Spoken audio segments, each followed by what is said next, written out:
Hello and welcome to my product decomposition. My name is Stella Anderson. To begin with, I would like to look at the topic of user-centered design. This product has not been designed for the user.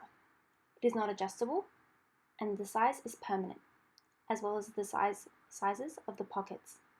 The pockets are great.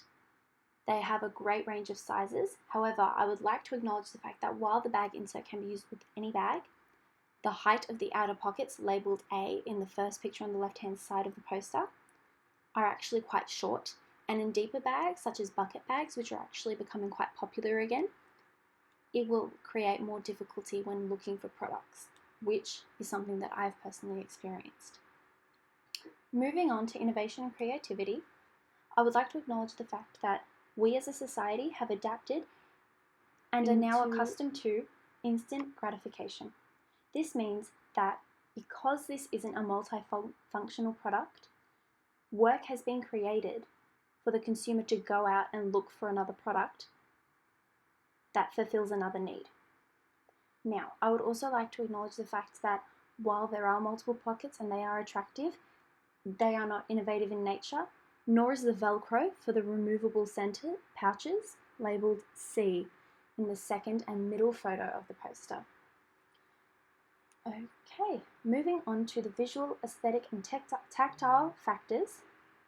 While felt is soft and matte, this is a result, no matter what the fibre content, of multiple fibres of different lengths being brought through. Moving on, while the bag insert is made of felt, I would like to acknowledge the fact that the seller has not included the fibre composition, and so it is unknown.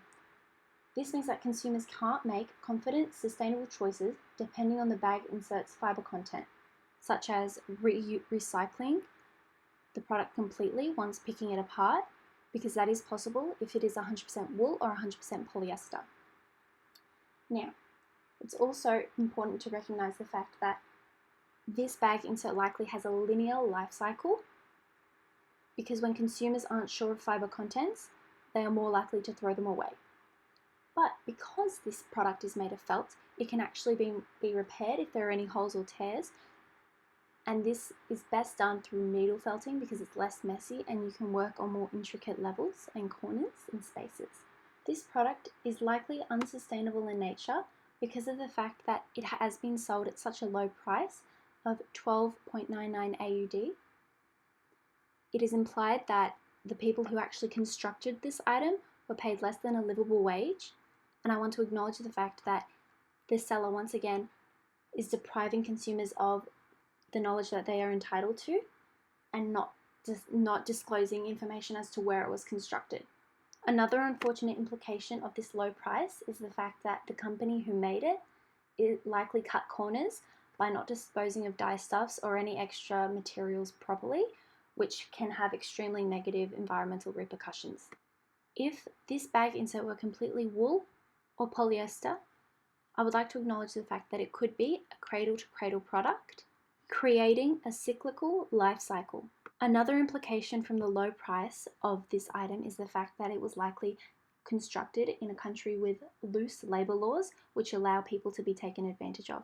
It is important to note that while the price indicates that this product is not made of wool, if it were, wool would provide a great advantage due to the fact that it actually absorbs and doesn't release back into the air volatile organic compounds, otherwise known as VOCs, and the fact that it is likely not made of wool brings light to the fact that it is possible that through use, VOCs could be released and possibly hurt or bring harm to the consumer.